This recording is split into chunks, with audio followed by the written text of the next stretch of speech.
Hi, hello, Andarki Namaste. This is me Amulya. Welcome back to my YouTube channel Amulya Vlog. People, today I am here in streets of Balapur. Mana Hyderabad lo Khairatabad Ganesh, Balapur Ganesh are very popularly known. Balapur Ganesh is somewhat famous for its laddu auction. ఇక్కడ చాలా మంది వస్తున్నారు పోతున్నారు. Every year Balapur Ganesh ఒక్కొక్క theme తో వెళ్తుంది. This year they have chosen Swarnagiri temple theme. Swarnagiri temple ని ఎవరైతే చూడలేదో do visit this Swarnagiri Balapur. చాలా బాగుంది, చాలా బ్యూటిఫుల్గా ఉంది.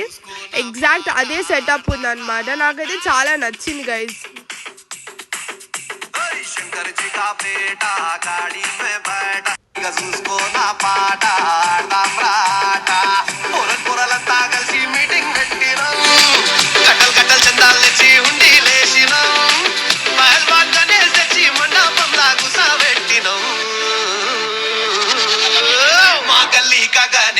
గణపతి పప్పా